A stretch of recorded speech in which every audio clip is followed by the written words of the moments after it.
Man, I got too many. You want me to remember some? Give me one crazy one.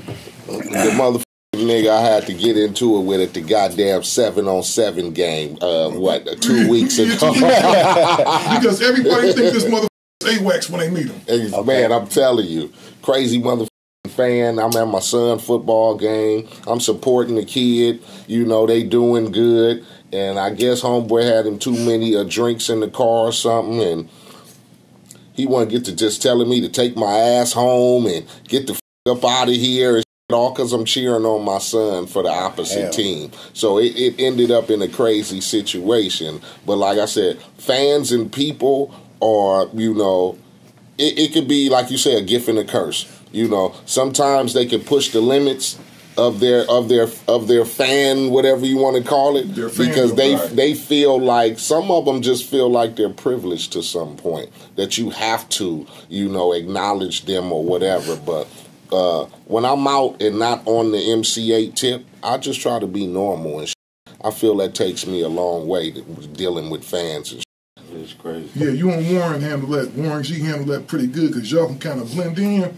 Because I don't seen you at stuff before, and I don't think people even know you have your hat on. Yeah, you be kind of with your coach's whistle on, so ain't nobody. Yeah, I try to blend in and I try to look as normal as possible to fit in because I am. I'm just like the average motherfucker. So that's what I like to consider myself. And even though motherfuckers feel that we should be different than what we are, I just try to tell them, man, I'm just like you, dude. Regular. I put my shoes on, left, right, you know, get up, brush my teeth, you know, take a shower, you know, all that good shit. You feel me? Yeah. Not to be uptight or try to, you know, avoid the fans, but I never liked to hanging out at the clubs after the shit was done. No.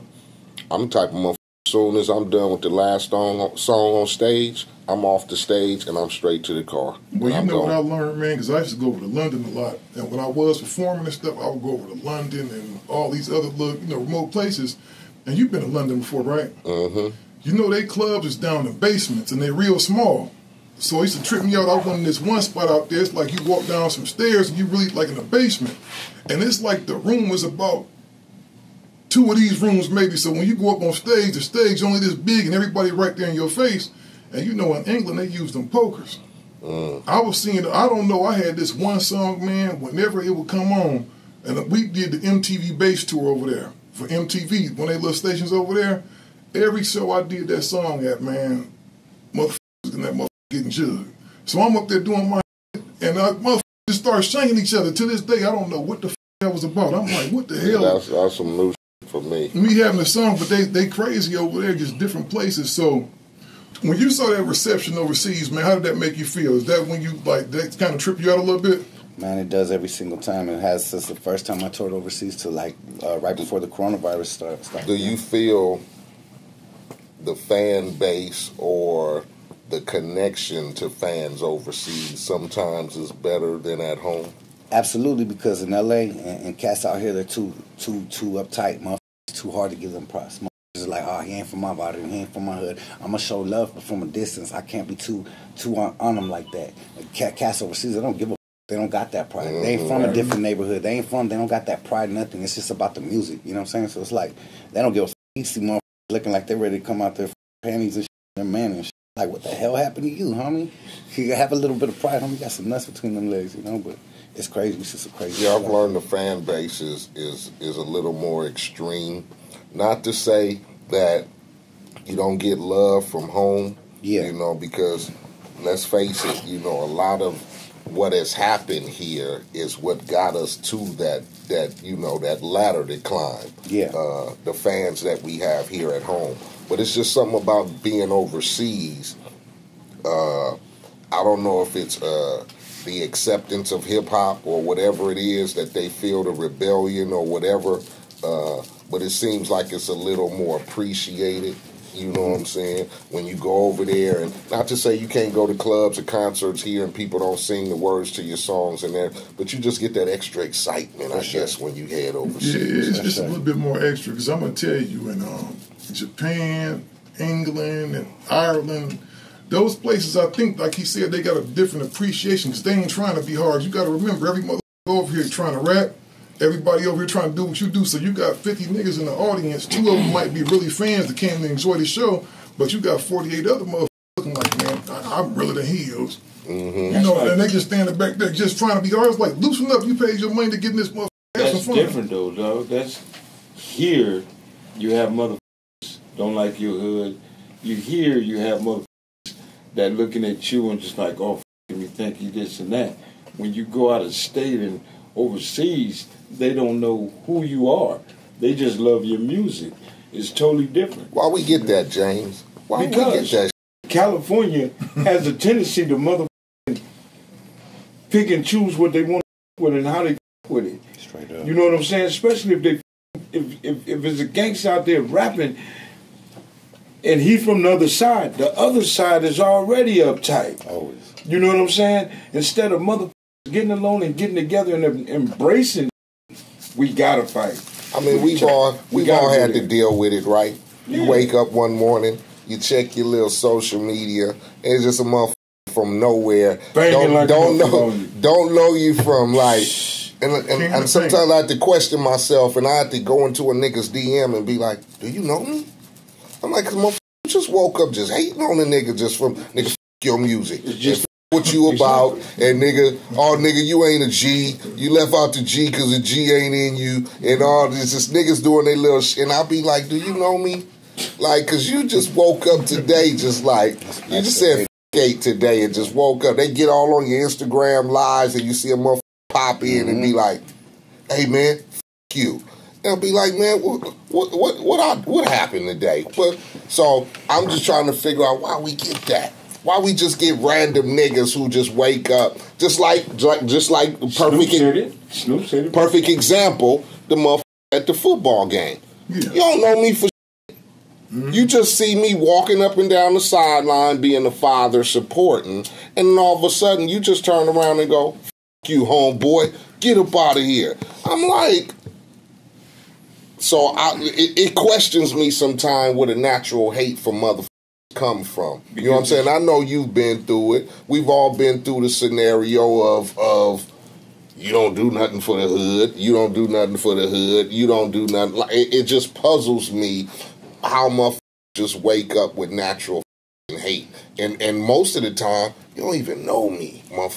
From what you see on a record or a video. That's all you know. But hate comes from when you moved on and you don't recognize him over there on the corner no more because you're doing your thing. Half of these cats don't understand what grown up means or I grew up. Mm-hmm. You know what I'm saying? You could be you're still a gangster no matter, this shit is still in you, but I just don't get down like that no more. Half of the homies ain't got no mother wives, ain't got no kids because penitentiary is all about life. When they see anything about you or anything that's off on your dress code, they're going to take off on it. Motherfuckers act like bitches, too. You know what I'm saying? Absolutely. And they only hate because they see themselves in a position but can't get to that position. Mm-hmm. And where you at, it outshines a whole bunch of motherfuckers. Mm-hmm. And you have hated motherfuckers out there. I don't give a black, brown, white, I don't care. Mm-hmm. No, it ain't no color lines in it. It's on every block. I think to chime in on that, it also goes back to I can speak on real motherfuckers like us that really from the soil. Like I'm really from my body. We all really from where we from. Right. We obviously got enemies. We obviously got people that we done had funk with. So it's a small world. Everyone knows that you got cousin, uncle, something that's related. So I also feel that percentage comes for that from some shit we might have possibly did. Some of our homies did. We're always gonna get that natural hate where they see us pop up and it's like, oh, this motherfucker's life. This motherfucker shot my homie. I'm gonna come in here and hate and side bust in a way that just makes us look stupid online because they ain't got another way to get at you. They didn't handle it back then in the streets, so they trying to do it online. I know that for a fact that's some of the shit going to come. That's exactly what it is. Yeah. Just like a female get mad at you, she got a kid by you. The only thing she can do is call child support and get you caught up. James said she gonna call on your motherfucking ass. I mean, everything has its ups and downs to it, but just like Criminal said, that's pretty much it. Mm-hmm. We've all done attacked or done something or something happened to us where at the end of the day in the back of our minds we don't forget the shit. You know what I'm saying? So especially when they see you out there shining, they automatically hate. You know what I'm saying? But it take a real motherfucker to keep pushing and do what he do. Yeah. Because if you bite into his bullshit, you must believe that shit, or it's gonna fuck you up. Biting into that shit. If you ain't physically in front of me with the bullshit, it don't matter. It don't matter. You can hit me on Instagram, do whatever you want, because you're gonna get a lot of that shit. That's why I don't look at none of that shit. Because I get mad. Yeah, and you get mad at the motherfucker that's somewhere in his basement. You don't know where these motherfuckers at. Straight up. So you just by you even wasting energy for that, it ain't like you can find this motherfucker. You ain't gonna never find them. They don't come outside. Right. That's what I always say. It's like whenever I see shit like that, I'm like, motherfucker, show up to my show. I'm everywhere, homie. I ain't hard to find. You ain't gonna show up to my show, and 9 times out of 10, if they do, they're gonna be in line in the VIP. They paid extra money to come get me. Exactly, and that's what I'm saying. It be motherfuckers, man. Like this shit is surprising as a motherfucker. Like if you was able to really go find who these motherfuckers is, you would laugh when you found it. You was like, I'm not doing it. And it's like you get it from people, man. What's crazy is people that you might have came up with, dog. For some reason, they feel like your success is their success, and it is to an extreme. I ain't talking about the homie that want to come in and say, "Let me make the T-shirts that's going to contribute something." It's always the motherfucker don't have nothing to offer. He not going to bring them to the table, but he feel like you supposed to just bring him along. It's like, for what? You just can't come. Like, it costs money to bring a motherfucker with you. Yeah. I learned that the first time I went to England. Well, you get a lot of that when it comes from like my man was saying. You get a lot of that when you come from where we come from. Yeah. You get a lot of, what have you done, or what can you do, or what are you going to do? And like for me, I had to transition out of that wanting to bang for the hood, even though I was making records in the beginning. Like you said, everything was about the hood still. So you have to learn how to transition yourself from that to being that business grown-up man or whatever. But I know, like I said, we've all had to come from that. What have you done? Or put me on, and I ain't got shit to contribute. Right. I ain't got shit to contribute, but we from the sandbox, my nigga. So we from the sandbox. So like I say, I used to get hit up with, we need guns, we need dope. Just to get you put all in the We need guns and we need dope. That's what we need.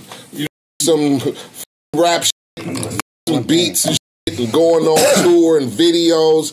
Nigga, we need guns and we need dope. That's what you can contribute. So it's a high stress and risk factor. That's some shit you're supposed to have if you a street motherfucker anyway. You gotta have a heat. I ain't looking for now motherfucker give me a gun. I kept a pistol. Exactly. I got one. Straight up. I ain't asking nobody to give me the shit. But being successful and being out there, being from the hood, the homies ought to respect that 100. Bam. The homies know who I'm with, or my ride or dies. The rest of I can't take the whole hood. Straight up. The whole hood went with me. Exactly. My journey was with that motherfucker. Them the ones I'm loyal to.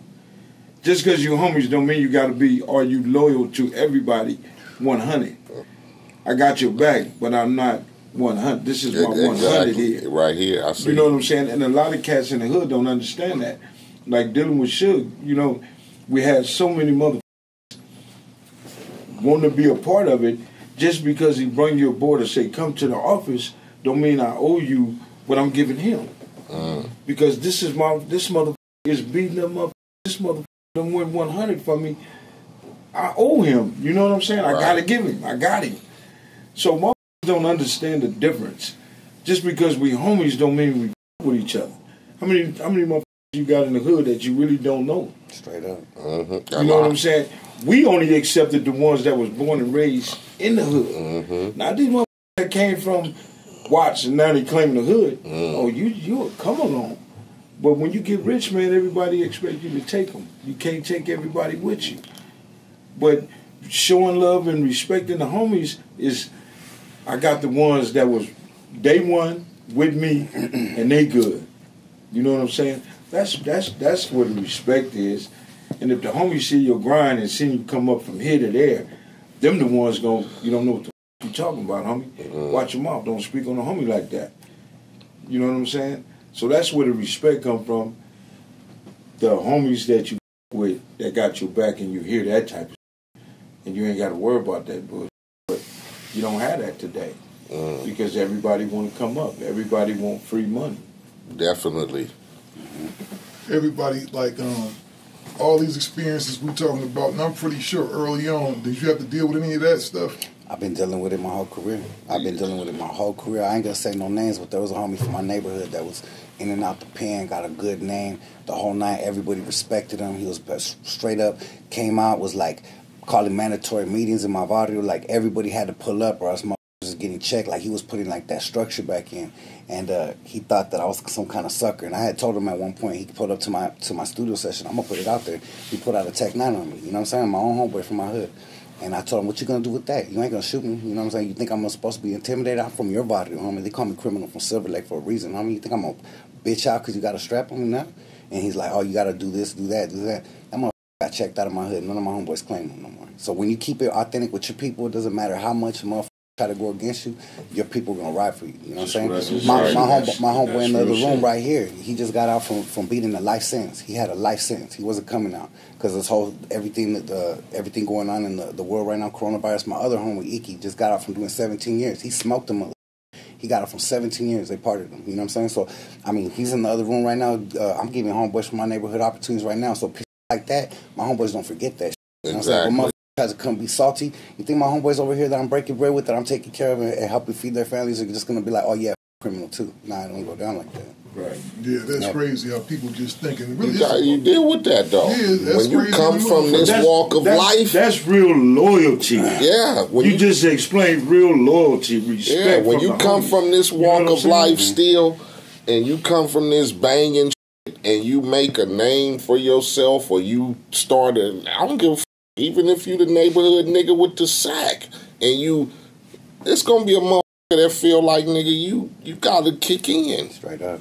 I don't give a f- if I done put in on it or done with it, nigga, you from over here, so kick in. So sometimes you have to stand your ground about shit. So Criminal, tell me this, man. This movie will blow your shit to another level, and it's something I'm gonna touch on because you know you always rock with the brothers. You always was who you was, kept it gangster and everything, but you with us. Yeah. There was never no dissension. Y'all always made motherfuckers feel love. You know what I mean? And so you done pretty much did a song with everybody, dog, from black community. Did you go that purposeful route, man, to say I'm gonna put out rap music and I'm not gonna put no label on this? You know, I never liked the label. I mean, I always felt like that's why I always said I was a Latin of rap. I didn't like the term Chicano rap. I didn't feel like that needed to be put on us. When I'm not no disrespect, but when I think of Chicano rap, I think of a motherfucker that's rapping over oldie beats with like some Dr. Seuss rhymes. You know what I'm saying? Like some rhyming the very last words. Like, nah, we don't do that, homie. We get down. I could spit. I could hang with the best of them. My skin's brown. I got brown part of my stomach. I'm from a barrio. That don't mean shit. I could come in and spit. Everywhere I grew up, everywhere I went, no matter what, it's like I always blended with both sides. You know what I'm saying? No matter because where you could rhyme. You always could rhyme. That's what I'm saying. You could rap. Yeah. So I blended with both sides. So to me, it was like I didn't really feel like there needed to be a label. You know what I'm saying? And then when I started making tracks with artists that weren't brown, to me I was like, okay, this is a level up. Like at the end of the day, we trying to get to that level where we're getting recognized mainstream, and this is the way to do it. We got to be recognized that we're working together, because out here we live together, motherfuckers live in the same barrios whether they like it or not, same hoods, blocks, motherfuckers share them. You know what I'm saying? So it is what it is. You know what I'm saying? Hell yeah, because I saw, like I said, I saw the come up, man, and I was like, damn, he got a song with him, he got a song with him, and it was like crossing over. Like I said, everybody with the music, man. Did you ever get any flack from your community for that, man? Because, you know, like you said, we go back to the hater motherfuckers you was sending. Did you ever have any motherfuckers that had a problem with what you was doing? Quite a few times. As a matter of fact, I ain't gonna say the name of the hood, but there was a time when I did a song with Spider Loc from G Unit, and motherfuckers started getting on my line talking about they had a problem with it. So I invited them to my video shoot on some G shit. Said, we about to shoot a video right here. I got a gang of bodies that are pulling up. You guys are more than welcome to pull up and let me know your issue in person. You know what I'm saying? So they did. They pulled up, and a couple of OGs pulled up, and they tried to get at me strong. And I had a couple of my homies with me, and they tried to speak, and I told them, nah, homie, I can speak for myself. So I got at the homie on the side. I said, hey, homie, with all due respect, whatever beef you guys got, that ain't my shit. And at the end of the day, this is how I feed my family. I'm making music to put on for our community to be recognized. So you expect your little petty beef and your issues to hold back what I'm doing and my shit. I mean, don't come to me and try to tell me how to run my business, like on some respectful, you know? Next thing you know, like 10 minutes later, they're in the video in the back doing the gangster boogie, you know what I'm saying? So it's like, just got to be told, like, sometimes that they're stuck in a mentality that they were trained or it was instilled in them, but they ain't thinking for themselves, you know what I'm saying? Right. I think for myself, homie, I'm a motherfucker leader, I ain't a follower, you know what I'm saying? Yeah, you got to learn how to talk to them, tell a nigga straight up, this is what it is, on no disrespect, Straight but up. I'm a grown-ass man, and this is the rules I set for myself. Now, whatever you got going on the outside, that's your problem, but this right here, this ain't got nothing to do with that. Right. This is off track. Straight up. So most need to learn that too, because niggas try to infiltrate you with their little beefs. Yeah. You get me? And at the end of the day, it's all hate anyways, because they just hating because their little homie on the block ain't doing it. You know what I'm saying? Because at the end of the day, if they really could squash that beef and get their people to rap with them, he probably would have did it them down south. You know what I'm saying? Yeah, and that's the thing. Like, we, Gangster Chronicles, a West Coast platform. We said we gonna have everybody on here. If you from the West Coast and you from the turf and you putting on for your of note, we gonna have you on there. We don't give a what color you is, as long as you represent for the streets, as long as you got some history behind you. You know what I'm saying? Gangster Chronicles, we gon' tell you how it goes. If I lie, my nose will grow like Pinocchio. We gon' tell you the truth and nothing but the truth. Gangster Chronicles, this is not your average show.